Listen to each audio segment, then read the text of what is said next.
127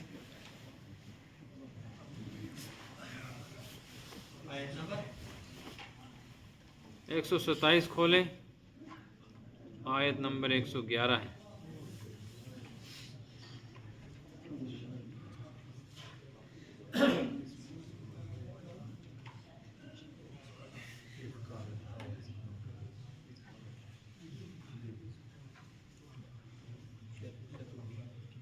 اعوذ باللہ من الشیطان الرجیم، بسم اللہ الرحمن الرحیم۔ وَإِذْ أَوْحَيْتُ إِلَى الْحَوَارِيِّينَ أَنْ آمِنُوا بِي وَبِرَسُولِي قَالُوا آمَنَّا وَاشْهَدْ بِأَنَّنَا مُسْلِمُونَ۔ إِذْ قَالَ الْحَوَارِيُّونَ يَا عِيسَى ابْنَ مَرْيَمَ هَلْ يَسْتَطِيعُ رَبُّكَ أَنْ يُنَزِّلَ عَلَيْنَا مَائِدَةً مِنَ السَّمَاءِ قَالَ اتَّقُوا اللَّهَ إِن كُنتُم مُّؤْمِنِينَ۔ قالوا نريد أن نأكل منها وتطمئن قلوبنا ونعلم أن قد صدقتنا ونكون عليها من الشاهدين۔ قال عيسى ابن مريم اللهم ربنا أنزل علينا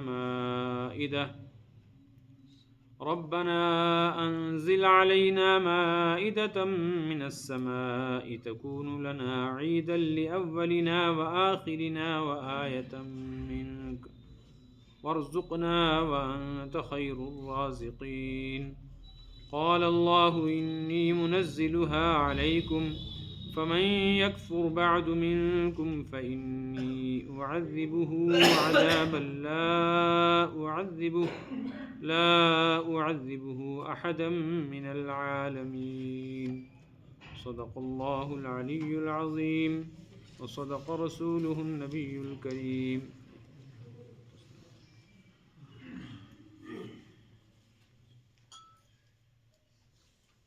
مضمون یہ ہے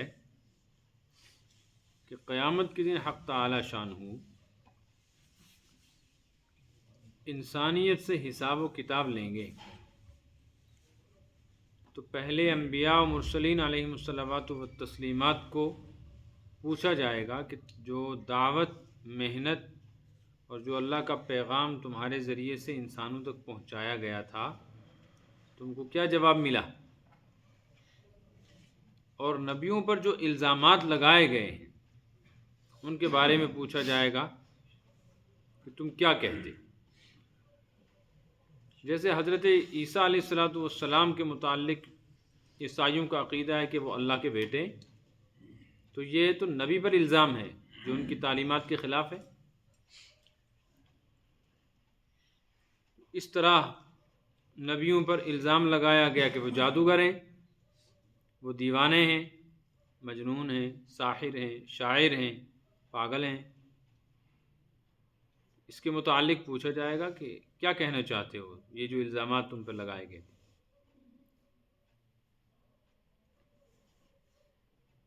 اس میں حضرت عیسیٰ علیہ السلام کا خاص طور پہ ان آیات میں ذکر آیا ہے۔ ایک تو ان کا مقام اور مرتبہ بیان کیا گیا کہ اللہ نے ان کو کیسے کیسے انعامات سے نوازا تھا، کیسے کیسے معجزات عطا کیے تھے۔ یہ جواب ہے یہودیوں کو جو حضرت عیسیٰ علیہ السلام پر برے برے الزامات لگاتے ہیں، برے نام سے یاد کرتے ہیں۔ تو ان کو سمجھایا گیا کہ اللہ کے ہاں ان کا کیا مقام اور مرتبہ ہے، کیسے کیسے معجزات دیے گئے۔ مثال کے طور پہ پرندے مٹی سے بنتے تھے، ان میں پھونک مارتے تھے تو اس کی وجہ سے وہ زندہ ہو کر اڑنے لگتے تھے۔ کسی قبر کے پاس جا کر کہتے تھے کھڑے ہو جاؤ تو مردہ کھڑا ہو جایا کرتا تھا۔ کسی لا علاج بیمار کے مرض کی جگہ پر ہاتھ رکھتے تھے وہ ٹھیک ہو جاتا تھا۔ مادرزاد، اندھے، بہرے، گنجے، لولے، لنگڑے، اپاہج قسم کے لوگوں کو ہاتھ لگاتے تھے تو وہ ٹھیک ہو جایا کرتے تھے۔ تو یہ تو اللہ کا بڑا انعام تھا۔ پھر یہ ہے کہ ان کے اوپر حملہ کیا گیا، جان سے مارنے کی کوشش کی گئی، تو اللہ تبارک و تعالیٰ نے بغیر ظاہری اسباب کے ان کی حفاظت فرمائی۔ یہ کمالات، یہ مقام اور یہ مرتبہ جو دیا گیا، اس بات کی علامت ہے کہ اللہ کے مخصوص بندے ہیں اور ان کا خاص مقام اور مرتبہ ہے۔ اب یہودیوں کا ان کے متعلق بد زبانی کرنا خود یہودیوں پر ہی الٹ پڑے گا۔ ادھر عیسائیوں کا حال یہ ہے کہ انہوں نے حضرت عیسیٰ علیہ السلام کی محبت میں ان کو خدا کا بیٹا بنا دیا، بلکہ اللہ ہی مان لیا۔ تو ان کو بتایا گیا کہ نہیں، قیامت کے دن ان سے بھی پوچھا جائے گا، اللہ ان سے سوال کرے گا، پھر ان کو جواب دینا پڑے گا۔ تو مجمع عام میں اپنے بیٹے کو کون ایسا کھڑا کر کے کہتا ہے کہ تم یہ کہو وہ کرو؟ اور اگر وہ خدا ہی ہوتے یا خدا کے بیٹے ہوتے تو ان سے حساب و کتاب کیوں ہوتا، ان سے سوال جواب کیوں ہوتا؟ لہٰذا وہ اللہ کے بندے ہیں۔ ان کمالات میں، ان معجزات میں ایک بات بیان کی گئی تھی، تکلم الناس فی المہد وکہلا۔ اسی صفحے کی سطر نمبر 4 میں دیکھیں، اذ ایدتک بروح القدس تکلم الناس فی المہد وکہلا۔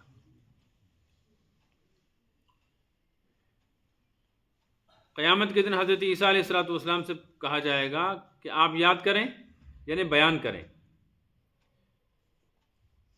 اللہ فرمائیں گے کہ میں نے آپ کی مدد کی اور آپ کی مدد کے لیے روح القدس یعنی جبریل امین کو بھیجا، ان نے حفاظت کا انتظام کیا۔ تو حضرت عیسیٰ علیہ السلام کہیں گے بالکل۔ اس سے پتہ چلا کہ حضرت عیسیٰ اپنی حفاظت اور اپنی مدد خود نہیں کر سکتے، اللہ نے مدد کی اور بغیر ظاہری اسباب کے حضرت جبریل علیہ السلام کو بھیجا، ان کے ذریعے سے مدد ہوئی۔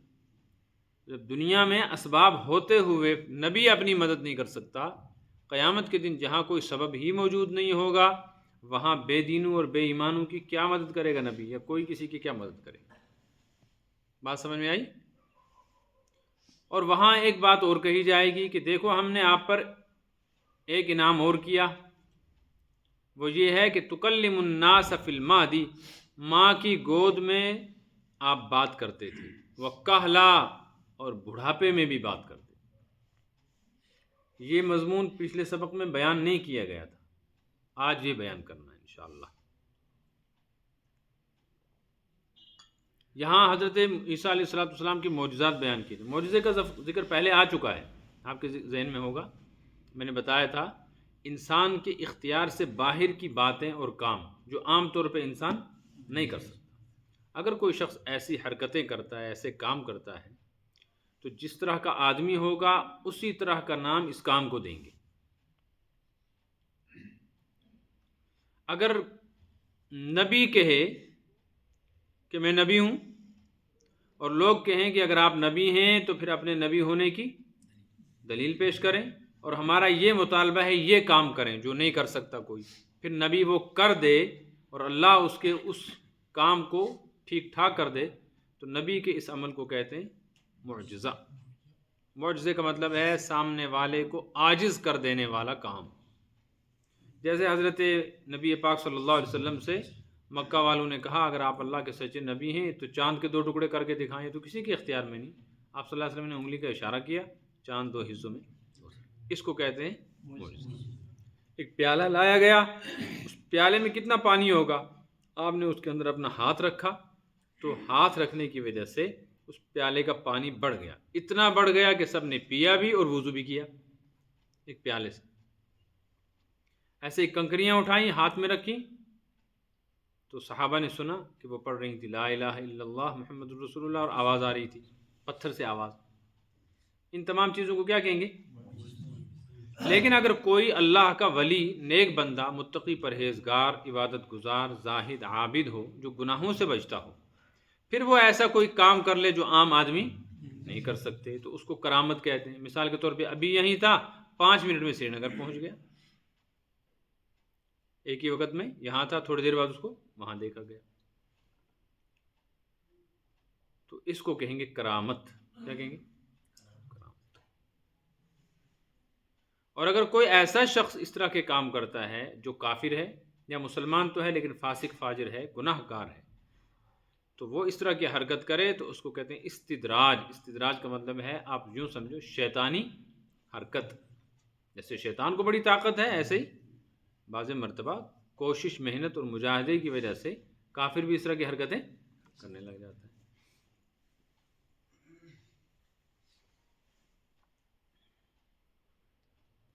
تو حضرت عیسیٰ علیہ السلام کے معجزات بیان کیے جا رہے ہیں۔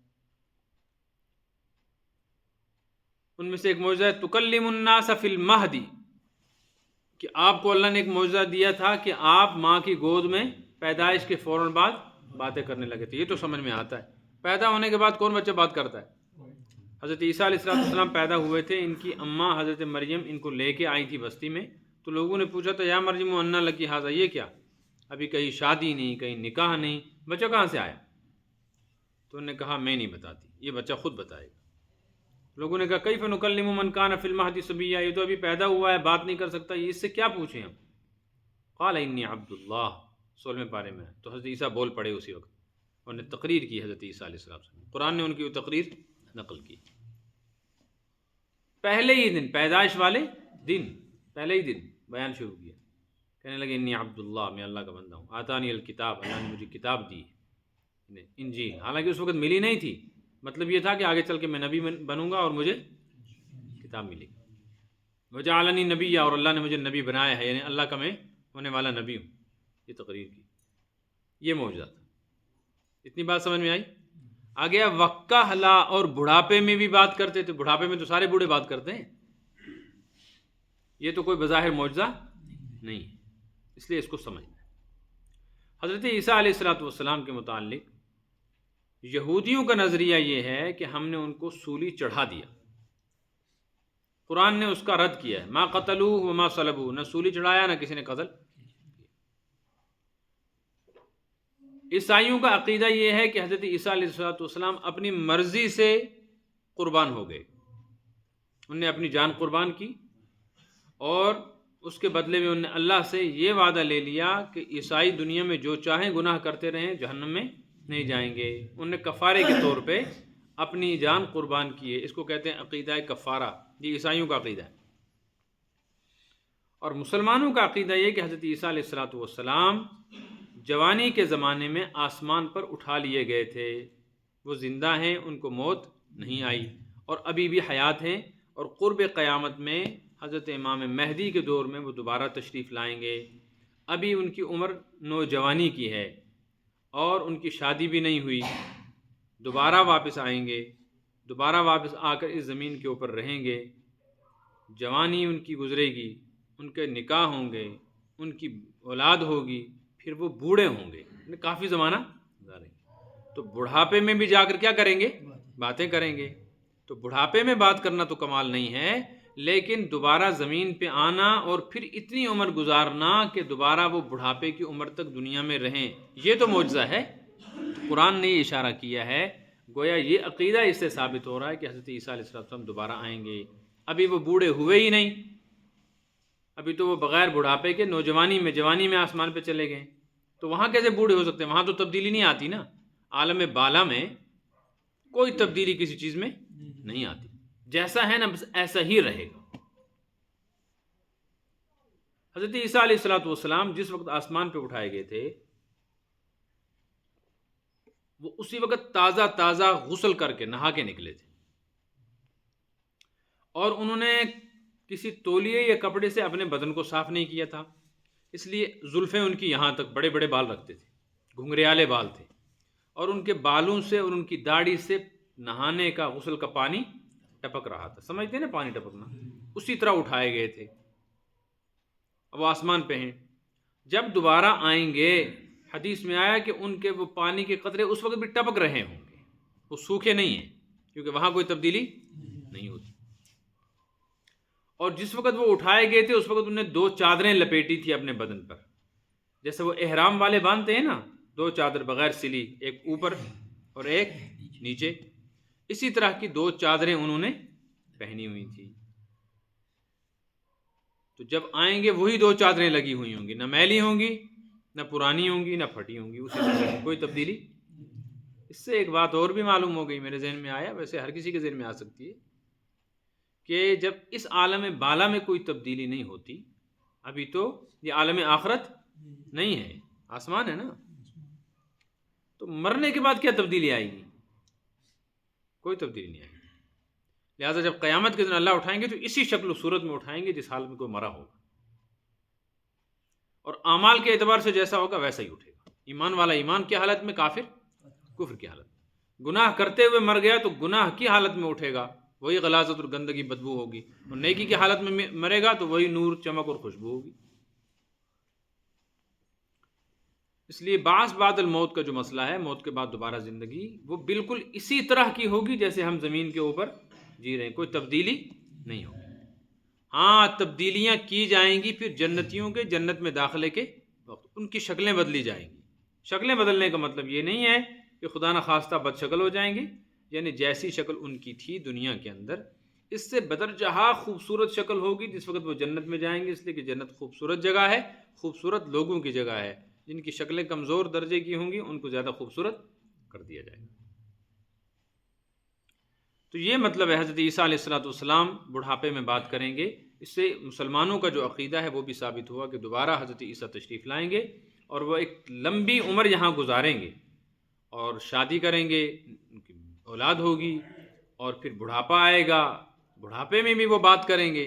اس وقت یہ آیت جو ہے نا تکلم الناس فی المہدی اور کہلا کا لفظ اس وقت پورا ہوگا۔ یہ ایسے ہی جیسے حضرت عیسیٰ نے پیدائش کے وقت کہا تھا آتانی الکتاب، اللہ نے مجھے کتاب دے دی، وجعلنی نبیا، اللہ نے مجھے نبی بنا دیا۔ حالانکہ اس وقت نہ نبی بنایا تھا نہ اس وقت کتاب ملی تھی، آگے ملنا اتنا یقینی تھا کہ قبل وقت ہی انہوں نے اس کو بیان کیا۔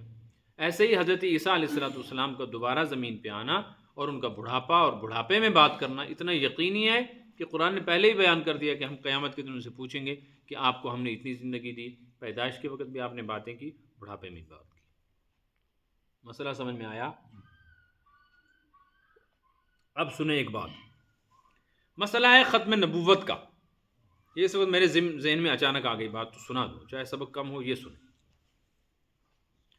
ہمارا عقیدہ ہے مسلمانوں کا کہ حضرت نبی پاک صلی اللہ علیہ وسلم اللہ کے آخری نبی ہیں، آخری رسول ہیں۔ آپ کے بعد کوئی نبی نہ آ سکتا ہے، نہ آیا ہے، نہ آئے گا، نہ کسی نبی کے آنے کی ضرورت اور گنجائش ہے۔ نبوت کا سلسلہ مکمل ہو گیا، چاہے اس کو ختم نبوت کو ہو چاہے تکمیل نبوت کو، نبوت اور رسالت کا سلسلہ رک گیا بس۔ آپ کے ختم نبوت پر یعنی آخری نبی ہونے پر اتنی دلیلیں ہیں قرآن کی اور حدیث کی، خود قرآن میں آیا ہے وَلَٰكِن رسول اللہ وخاتم النبیین، کہ آپ ان دلائل کے ہوتے ہوئے کوئی آدمی ذرہ برابر کے لیے سوچ بھی نہیں سکتا، شک بھی نہیں کر سکتا کہ کسی دوسرے نبی کی گنجائش۔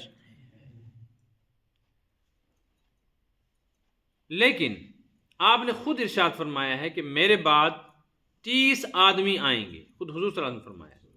گن کے کتنے آدمی؟ دجالون کذابون، فرمایا دجال ہوں گے، بڑے جھوٹے ہوں گے، کلہم یزعم انہ نبی اللہ، ان میں سے ہر کوئی یہ دعویٰ کرے گا کہ میں اللہ کا۔ آپ نے فرمایا خبردار، انا خاتم النبیین لا نبی بعدی، کوئی نبی نہیں ہو سکتا، میں آخری نبی ہوں، میرے بعد کوئی نبی۔ اللہ کے رسول صلی اللہ علیہ وسلم آخری نبی، آپ کی کتاب قرآن آخری کتاب اللہ کی طرف سے، اور آپ کا دین آخری دین، اور آپ کی شریعت۔ اس طرح کے لوگ حضور صلی اللہ علیہ وسلم کے زمانے میں ہی پیدا ہو گئے تھے جنہیں نبوت کا دعویٰ کیا تھا۔ ان میں ایک مشہور ہے مسیلمہ کذاب۔ مسیلمہ کذاب ایک مشہور آدمی ہے جس نے کیا کیا تھا؟ نبی ہونے کا دعویٰ، اور اس مسیلمہ کذاب کو قتل کیا ہے اسی صحابی نے جس نے حالت کفر میں حضرت امیر حمزہ کے جسم کے ٹکڑے کیے تھے، حضرت وحشی بن حرب۔ جنگ احد میں تو انہوں نے کافروں کی طرف سے آ کر حضرت امیر حمزہ رضی اللہ تعالیٰ عنہ کو شہید کیا، ان کے جسم کے ٹکڑے کیے، پھر وہ ایمان لے آئے۔ ایمان لانے کے بعد انہوں نے اسلام کے لیے کام کیا، اور یہ جو مسیلمہ کذاب جس نے نبوت کا دعویٰ کیا تھا نا، اس کو بھی انہی نے قتل کیا۔ اللہ کی شان، اس میدان میں رہ کر کسی جگہ کوئی کچھ کام کر رہا ہے، کہیں کوئی کچھ کر رہا ہے، اس لیے کسی کو حقیر نہ سمجھیں۔ کیا معلوم آج وہ جس کام میں لگا ہوا ہے کل اس سے بہتر کام کرے، اور ہم جس کام میں لگے ہیں کیا اس سے بدتر حالت میں ہو جائیں۔ اللہ اپنی پناہ میں رکھے۔ انہی میں سے، ان بدبختوں میں سے، اس فہرست میں ایک عورت بھی ہے جس نے نبی ہونے کا دعویٰ کیا تھا، اس کا نام تھا سجاح۔ اس نے بھی نبی ہونے کا دعویٰ کیا، لیکن امت نے قبول نہیں کیا، ان کی چلی نہیں۔ اٹھے کچھ لوگ ان کے ساتھ جڑے، وہ مرے، ان کی تحریک بھی مر گئی، ان کا نام بھی مٹ گیا۔ لیکن ابھی گزشتہ صدی میں پنجاب میں امرتسر کے قریب ایک جگہ ہے گرداسپور، ایک ضلع ہے، وہاں ایک علاقہ ہے قادیان۔ اس علاقے میں ایک آدمی کھڑا ہوا، ایک پیدا ہوا، ایک بدبخت غلام احمد قادیانی، مرزا غلام قادیانی. اس نے نبی ہونے کا دعویٰ کیا. بدقسمتی ہے کہ اس کی تحریک چلی اور لاکھوں لوگ قادیانی یعنی اس کو نبی ماننے والے پیدا ہوئے، اور اس کی وہ جماعت اب تک کام کر رہی ہے. وہ اپنے آپ کو احمدی کہتے ہیں. احمدی، ان کی مسجد بھی ہے احمدی مسجد کے نام سے. سری نگر میں بھی ان کی ایک مسجد ہے، اور ابھی میں نے حال میں اسی مہینے میں ایک ایسے علاقے میں ان کی مسجد ہے کہ تعجب ہوتا ہے. ہمارے علاقے میں، میرے میں تو ذہن ہی میں نہیں تھا، ایک گاؤں میں اچانک میں نے دیکھا مسجد. تعجب ہے، ہم نے تو کبھی سنا بھی نہیں. تو اس طرح کشمیر میں بھی بہت ساری جگہ پر وہ ہیں. سری نگر میں بٹمالو میں جو پولیس لائن ہے، بڑی پولیس لائن کرن نگر جاتے ہوئے، وہاں پر ان کی ایک مسجد ہے جس کو وہ مسجد کہتے ہیں اور احمدی مسجد لکھا ہے، لیکن ان کی اس مسجد کو اہل اسلام مسجد نہیں مانتے. ہم ان کو مسجد اس لیے کہ مسجد مسلمانوں کی ہوتی ہے، وہ لوگ دائرہ اسلام سے خارج ہیں، مرتد ہیں، کافروں سے بدتر کافر ہیں، اگرچہ وہ قرآن پڑھتے ہیں. اس مرزا قادیانی نے بھی نبی ہونے کا دعویٰ کیا، لیکن نبی ہونے کے دعوے سے پہلے اس نے آہستہ آہستہ کچھ اور دعوے کیے تھے. ان میں سے ایک دعویٰ یہ تھا، شروع میں اس نے کہا تھا میں مجدد ہوں. مجدد کا مطلب ہے اپنے وقت کا بڑا عالم. آپ یوں سمجھیں، اپنے وقت کا بڑا عالم جو کوئی انقلاب پیدا کرے. پھر چلتے چلتے آخر میں اس نے کہا میں عیسیٰ بن مریم، حضرت عیسیٰ دوبارہ آئیں گے نا، تو اس نے یہی دعویٰ کیا تھا کہ وہ عیسیٰ جو دوبارہ آنے والے ہیں وہ میں ہی ہوں.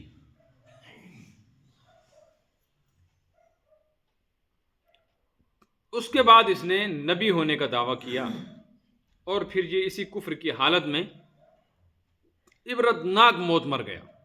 اس حالت میں مرا کہ خود ہی اپنی بیماری اور گندگی اور غلاظت کی وجہ سے ڈائریا ہوا، اس کو الٹیاں ہوئیں، وہی اس کے منہ میں گیا اور اسی حالت میں اس کی موت آ گئی. شکل و صورت کے اعتبار سے بھی یہ شخص اتنا بدترین انسان ہے کہ اس کو دیکھ کر اس کو انسان ماننا مشکل. آنکھ کا اندھا، دماغ کا کمزور، لیکن ایک اس نے فتنہ پیدا کر دیا. اس کے ماننے والے موجود ہیں. اس کے ماننے والوں کی دو بڑی شاخیں ہیں، ایک قادیانی، ان کو کہتے ہیں احمدی قادیانی، اور ایک کو کہتے ہیں احمدی لاہوری. دونوں کافر ہیں.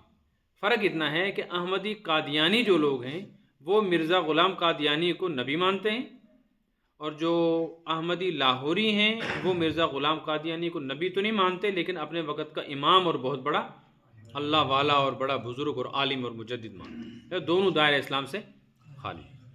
کہ ترجمے موجود ہیں قرآن پاک کے. اور عجیب بات یہ ہے کہ لاہور میں حضرت مولانا احمد علی لاہوری رحمۃ اللہ علیہ نام کے ایک بہت بڑے مفسر گزرے جو دارالعلوم دیوبند کے فارغ تھے. پھر انہوں نے اسلام قبول کیا. شروع میں وہ مسلمان نہیں تھے، پھر انہوں نے اسلام قبول کیا. پھر اللہ تعالیٰ نے بڑا نوازا. بڑے ولی اللہ مولانا سید علی میاں ندوی کا نام تو سنا ہوگا نا، ان کے بھی استاد. اب اندازہ لگا، وہ بڑے مفسر قرآن مانے جاتے ہیں، اور طبقہ علماء دیوبند میں ان کا بڑا مقام ہے تفسیر میں. ولایت میں تو تھے ہی وہ، بہرحال آگے. تو ان کی تفسیر ہے، اس پہ لکھا ہے، ان کی طرف منسوب جو ہے حضرت مولانا احمد علی لاہوری رحمۃ اللہ علیہ کا ترجمہ یا تفسیر. اور اسی طرح جو قادیانیوں کی جماعت ہے نا احمدی لاہوری، ان نے جو ترجمہ چھاپا ہے اس پر بھی کیا لکھا ہے؟ احمدی ترجمہ قرآن پاک. تو لوگ اس کو سمجھتے ہیں مولانا احمد علی لاہوری کا ترجمہ. اس سے دھوکہ لگتا ہے، نیٹ پہ بھی چلتا ہے. یہ ان چیزوں سے باخبر رہنا چاہیے. تو انہوں نے قرآن پاک کی آیات میں تحریف کر کے مرزا قادیانی کے نبی ہونے کو ثابت کرنے کی کوشش کی ہے، اور اس طرح دجل سے کام لیا ہے. احادیث کا انکار، قرآن کی آیات کا انکار، اس میں تحریف. اگرچہ امت نے کھل کے ان کے اس کفر کو بیان کر دیا، لیکن وہ لوگ اپنی تحریک چوری چھپے چلاتے ہیں مسلمانوں کے اندر، اور غلط فہمیوں میں مبتلا کرتے ہیں. اس کے متعلق ذہن میں رکھنا چاہیے، جہاں اس طرح کے لوگ ہوں جن کو ہم مرزائی کہیں یا قادیانی کہیں یا احمدی کہیں، یہ لوگ ایسے ہیں کہ ان کے ساتھ رشتہ حرام ہے. نہ ان کی اس عقیدے والی لڑکی کو کوئی نکاح میں لے سکتا ہے، نہ اپنی لڑکی لڑکا ان کو کوئی دے سکتا ہے. ان کے ہاں دعوت کھانا حرام، ان کے پیچھے نماز پڑھنا ناجائز، ان کی مسجد میں داخل ہونا ناجائز، ان کی خوشی اور غم میں شرکت ناجائز، ان کا جنازہ ناجائز، ان کو مسلمانوں کے قبرستان میں دفن کرنا ناجائز۔ یہ چونکہ یہ بنیادی عقیدہ دین میں سے ہے ختم نبوت، اس لیے کھل کے میں اتنی بات کر رہا ہوں کہ بہت سارے لوگ اپنی نادانی کی وجہ سے ان کو نمازی، قرآن خوان، داڑھی ٹوپی والا دیکھ کر سمجھتے ہیں پھر کیا ہوا، یہ بھی کلمہ پڑھتے ہیں، یہ بھی حضور صلی اللہ علیہ وسلم کو مانتے ہیں۔ ایمان کے لیے ضروری ہے اللہ کو ماننے سے پہلے اللہ کے سوا ہر کسی کا انکار کرنا۔ الا اللہ بعد میں ہے، لا الہ پہلے لا الہ، سب کا انکار کرو کہ کوئی عبادت کے لائق، پہلے یہ انکار ضروری ہے، پھر اقرار کرو کہ الا اللہ، ایک اللہ ہے۔ خالی الا اللہ کہنے والا مسلمان نہیں ہے۔ اسی طرح حضور صلی اللہ علیہ وسلم کو اللہ کا نبی ماننے والا ہر آدمی مسلمان نہیں، وہ آدمی مسلمان ہے جو یہ مانے کہ حضور صلی اللہ علیہ وسلم تو نبی ہیں، لیکن حضور کے بعد اگر کسی نے نبوت کا دعویٰ کیا ہے تو وہ کافر اور مرتد ہے، اس کو مسلمان ماننے والا بھی کافر ہے۔ تو مرزائی اگر حضور صلی اللہ علیہ وسلم کو نبی مانتے بھی ہیں، لیکن اس کے ساتھ ساتھ ان کا عقیدہ یہ ہے کہ مرزا قادیانی بھی نبی ہے، لہٰذا ان کا ایمان قابل قبول نہیں۔ بات کہلن پہ آئی تھی کہ اس کا عقیدہ یہ ہے کہ میں حضرت عیسیٰ ہوں، اس لیے علماء نے کھل کے اس پر بات کی ہے کہ حضرت عیسیٰ علیہ السلام جب دوبارہ آئیں گے تو اس حالت میں نہیں آئیں گے جیسے یہ مردود پیدا ہوا تھا، یہ تو ماں کے پیٹ سے پیدا ہوا اور سامنے ہی بڑا اور یہ تو حکومت کا ملازم تھا، کلرک تھا۔ یہ تو نبی کبھی بھی کسی کی ملازمت نہیں کرتا، نہ کسی کمپنی کی، نہ فرم کی، نہ کسی شخص کی، اور نہ ہی کسی حکومت کی۔ اور اس نے تو باضابطہ سکول میں پڑھا تھا، ڈنڈے کھائے، ماریں کھائیں۔ اور نبی اپنی شکل و صورت کے اعتبار سے اتنا خوبصورت ہوتا ہے کہ حسن و جمال میں اس جیسا کوئی نہیں ہوتا۔ یہ تو جسمانی اعتبار سے بھی عیب زد تھا، آنکھ اس کی اندھی تھی، چہرہ اس کا ٹیڑھا تھا، دماغ کی حالت یہ تھی کہ اتنا بھولتا تھا کہ پیشاب کے لیے آپ کو یاد ہے پہلے زمانے میں لوگ مٹی جیب میں رکھا کرتے تھے، تو یہ بھی رکھتا تھا۔ اور گڑ کھانے کی عادت تھی، تو کبھی مٹی کی جگہ گڑ سے استنجا کرتا تھا اور گڑ کی جگہ مٹی کھاتا تھا۔ کیا نبی ایسا ہو سکتا ہے؟ اس کی کتاب میں لکھا ہے اس کے حالات میں کہ اس کی حالت ایسی تھی، باہر جب نکلتا تھا تو دائیں اور بائیں بوٹ کی پہچان نہیں تھی، دائیں پیر میں بائیں بوٹ لگاتا تھا، بائیں میں دائیں لگاتا تھا۔ خود کہتا ہے کہ مجھے ایک بیماری ہے پیشاب کی، اور اس بیماری کا اثر یہ ہے کہ دن رات میں 100 مرتبہ مجھے پیشاب آتا ہے۔ کتنی مرتبہ؟ 100 مرتبہ کو اگر آپ دن رات کے 100 مرتبہ پیشاب کو تقسیم کریں، 1440 منٹ بنتے ہیں 24 گھنٹے میں۔ کتنے؟ اس کا مطلب ہے ہر 14 منٹ اور 40 سیکنڈ کے بعد اس کو کیا آتا تھا؟ پیشاب۔ تو وضو کب کرتا ہوگا، نماز کب پڑھتا ہوگا؟ سوچنے کی بات ہے نا۔ تو یہ فاطر العقل آدمی تھا، اس کا تو انسان ثابت کرنا مشکل ہے، نبی ہونا تو بہت دور کی بات ہے، لیکن اس کے ماننے والے بھی پیدا ہو گئے۔ اس لیے ہدایت اور ضلالت اللہ کے ہاتھ میں ہے، اللہ سے پناہ مانگتے رہنے چاہیے، اپنے ایمان پر شکر کے ساتھ اپنے ایمان کی فکر بھی کرتے رہنا چاہیے۔ اذ قال الحواریون واذا اوحیت الی الحواریین، اب جو آگے کا مضمون ہے اس کا مطلب پہلے سمجھ لیں پھر ترجمہ کریں۔ حضرت عیسیٰ علیہ السلام کو یہ بھی یاد کرایا جائے گا قیامت کے دن کہ جب آپ کو نبی بنا کر بھیجا گیا تھا تو آپ کی بات سننے والا کوئی نہیں تھا، چند لوگ تھے جنہوں نے آپ کا ساتھ دیا۔ اللہ فرماتے ہیں کہ میں نے ہی ان لوگوں کے دلوں میں یہ بات ڈالی تھی کہ یہ اللہ کا نبی اور رسول ہے، اس پر ایمان لاؤ، تو وہ ایمان لے آئے۔ ان لوگوں کو جو حضرت عیسیٰ کے ساتھی تھے ان کو کہا جاتا ہے حواری۔ کیا کہا جاتا ہے؟ حواری۔ جیسے حضور صلی اللہ علیہ وسلم کے ساتھیوں کو کہا جاتا ہے صحابہ یا صحابہ، حضرت عیسیٰ کے ساتھیوں کو کہا جاتا ہے حواری۔ الحواریین اذا اوحیت الی الحواریین کا مطلب یہی ہے۔ آپ پارہ 28 کھولیں۔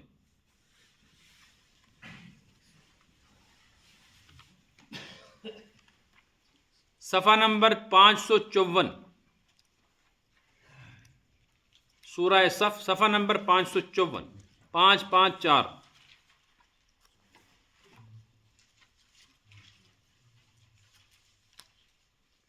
بالکل پہلی آیت ہے صفحہ کی۔ الحمدللہ۔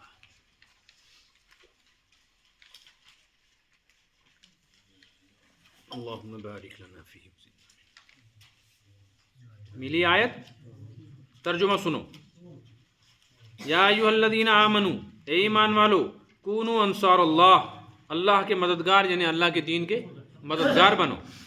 کما قال عیسیٰ بن مریم للحواریین، جیسے حضرت عیسیٰ بن مریم نے حواریین سے کہا تھا، یعنی اپنے ساتھیوں سے کہا تھا۔ من انصاری الی اللہ، اللہ کے لیے میری مدد کون کرے گا اللہ کے دین کے سلسلے میں؟ قال الحواریون، حواری کہنے لگے نحن انصار اللہ، ہم اللہ کے دین کی مدد کریں گے۔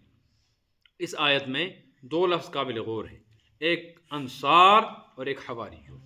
انصار نصیر ناصر کی جمع ہے، اس کے معنی مددگار جماعت، مدینہ والوں کو بھی انصار کہا جاتا ہے۔ لیکن اب جب لفظ انصار بولتے ہیں نا، قرآن پاک کی اس آیت کے ترجمے میں انصار سے مراد ہے نصارہ۔ کیا مراد ہے؟ نصارہ سے مراد ہیں وہ لوگ جو حضرت عیسیٰ علیہ السلام کے زمانے میں حضرت عیسیٰ پر ایمان لائے تھے۔ ان میں سے بعض لوگ ایمان پر قائم رہے اور بعض پھر مرتد ہو گئے، کافر ہو گئے۔ حضرت عیسیٰ کو خدا کا بیٹا بنایا، انہوں نے مان لیا حضرت عیسیٰ خدا کا بیٹا ہے، خدا ہے۔ دوسرا لفظ ہے حواریین، حواری سے مراد ہے حضرت عیسیٰ کے ساتھی، تو یہی مراد ہے اس آیت میں بھی، اوحیت الی الحواریین۔ اللہ فرماتے ہیں میں نے دل میں بات ڈالی، اوحیت وحی سے بنا ہے، وحی کے معنی آتے ہیں خفیہ پیغام پہنچانا، چوری چھپے کسی کو خبر پہنچانا۔ تو وحی ایک ہوتی ہے جو نبی کی طرف آتی ہے فرشتے کے ذریعے سے، اس کو بھی کہتے ہیں وحی، وہ وحی نبوت کہلاتی ہے۔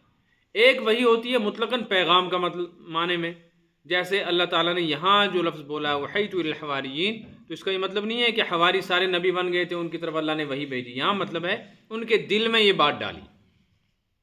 ایسے قرآن میں آیا ہے اوحیٰ ربک الی النحل، اللہ تعالیٰ نے شہد کی مکھی کی طرف وحی بھیجی، یعنی شہد کی مکھی کے ذہن اور دل میں یہ بات ڈالی، یہاں دل میں بات ڈالنا مراد ہے۔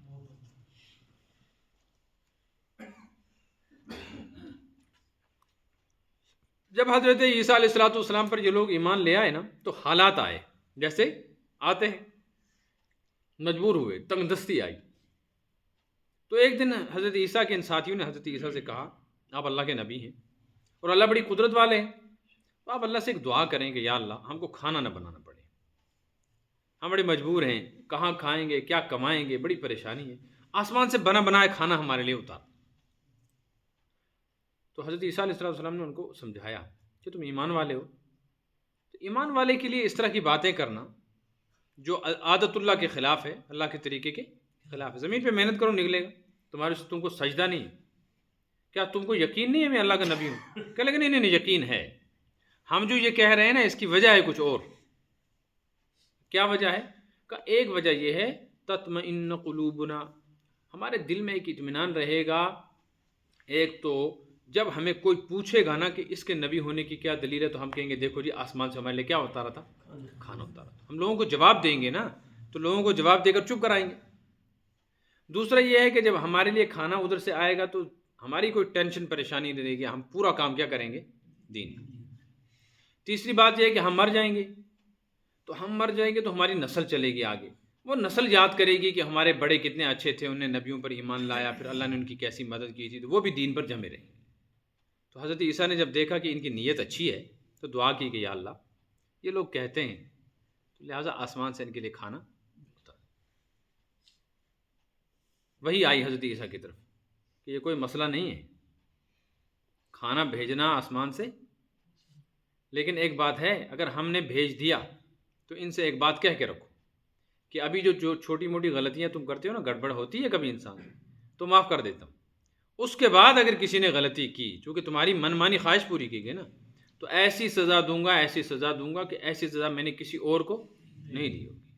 کیوں؟ جب اللہ کسی بندے کے مطالبے کو پورا کر دے نا، اور کوئی نعمت اس کے مطالبے پہ دے، پھر ناقدری اور ناشکری ہو تو سزا بھی بڑی ملتی ہے۔ سمجھ میں آئی؟ خیر، یہ مضمون آیا۔ اب ترجمہ سنیں۔ وَإِذَا أُوحِيتُ إِلَى الْحَوَارِيِّينَ، اور وہ وقت بھی یاد کرنے کے لائق ہے جب میں نے تمہارے ساتھی یعنی حواریوں کے دل میں یہ بات ڈالی، ان آمنوا بی، کہ اللہ پر، مجھ پر ایمان لاؤ، یعنی اللہ پر، وبرسولی، اور میرے اس رسول پر۔ کہ قیامت کے اللہ فرمائیں گے حضرت عیسیٰ سے کہ تمہارے جو ساتھی تھے نا، ان کے دل میں نے یہ بات ڈالی تھی کہ اس پر بھی ایمان لاؤ، مجھ پر بھی ایمان لاؤ، ورنہ کوئی ایمان لانے والا نہ ملتا، تو اللہ ہی کی مدد ہوئی۔ قالوا آمنا واشهد بأننا مسلمون، تو وہ حواری اس وقت کہنے لگے ٹھیک ہے ہم ایمان لے آئے، یا حضرت عیسیٰ آپ بھی گواہ رہیے کہ ہم مسلمان ہیں۔ یہاں مسلمان کا مطلب ہے فرما بردار۔ پھر اذ قال الحواریون، اور حضرت عیسیٰ سے کہا جائے گا وہ وقت یاد کرو جب آپ کے ساتھیوں نے آپ سے کہا تھا اے عیسیٰ ابن مریم هل يستطيع ربك أن ينزل علينا مائدة من السماء، کیا آپ کا رب ہمارے لیے آسمان سے کھانے کا دسترخوان اتار دے گا؟ یعنی ہماری گزارش قبول کرے گا. طاقت تو ہے لیکن کیا ہمارے کہنے میں کرے گا ایسا؟ اگر ایسا ہو جاتا تو اچھا رہتا. تو حضرت عیسیٰ نے فرمایا قال اتقوا اللہ، او نادانو اللہ سے ڈرو. ایسی بات ایسا نہیں کہا کرتے. کیوں؟ اس لیے کہ یہ اللہ کے طریقے اور عادت کے خلاف ہے. ان کنتم مومنین، کیا تم مومن نہیں ہو؟ اگر تم مومن ہو پھر ایسی بات کیوں کرتے ہو؟ کیا تم کو شک ہے میرے نبی ہونے میں؟ وہ کہنے لگے نہیں شک وقت نہیں. قالو، کہنے لگے نرید ان ناکل منہا، ہم یہ چاہتے ہیں کہ ہم جب کھائیں نا اس سے، بنا بنایا آئے گا اوپر سے تو پریشانی نہیں ہوگی. تطمئن قلوبنا، دل مطمئن رہیں گے کہ بھئی اب روزی روٹی کا مسئلہ، اب مکمل دین پر عمل کریں گے، دین کا کام. ونعلم ان قد صدقتنا، پھر اور یقین ہو جائے گا کہ آپ جو کہتے ہیں سب سچ ہی ہے. ویسے بھی مانتے ہیں لیکن جب ہمارے مطالبے پورے ہوں گے تو زیادہ سچی بات ہے. یہ تو آج بھی کہتے ہیں مولوی صاحب مسئلہ اگر یہ کرے گا تل چک سے مولوی، اگر میری بات پوری ہو جائے، میرا مسئلہ حل ہو جائے، تل چک سے ڈاکٹر. وَنَكُونَ عَلَيْهَا مِنَ الشَّاهِدِينَ، اور ہم گواہ بن جائیں گے. جب کوئی کہے گا نا کہ اس کے نبی ہونے کی کیا دلیل ہے تو آپ کو نہیں آنا پڑے گا، ہم لوگوں کو کہیں گے کہ دلیل ہمارے پاس ہے، دسترخوان کھانے کا آسمان سے اترتا ہے. پیٹ ہی کی پڑی رہتی ہے لوگوں کو. قال عیسیٰ ابن مریم اللہم، حضرت عیسیٰ ابن مریم نے اس وقت دعا کی اللہم ربنا انزل علینا مائدۃ من السماء، اے ہمارے رب ہمارے اوپر آسمان سے، یہ نہیں کہا ان کے لیے اتارو، اپنا بھی ذکر کیا، حالانکہ خود نہیں چاہ رہے تھے، اس لیے کہ میری برکت سے آ جائے گا، میں جب ملوں گا تو برکت سے. اس سے ایک مسئلہ نکلا، میرے سمجھ میں آیا، نکلا کہ میرے ذہن میں آیا، اس سے ایک مسئلہ نکلا کہ جب کوئی آدمی دعا کر رہا ہو تو خالی اپنے لیے دعا نہیں کرنی چاہیے. حدیث میں بھی آیا ہے اس کو پوری جماعت کے لیے دعا کر، یا اللہ مجھے معاف کر، مجھے یہ دے، وہ نہیں. جب جماعت کے ساتھ دعا کرنے تو پھر سب کو یا اللہ ہم سب کو یہ دے.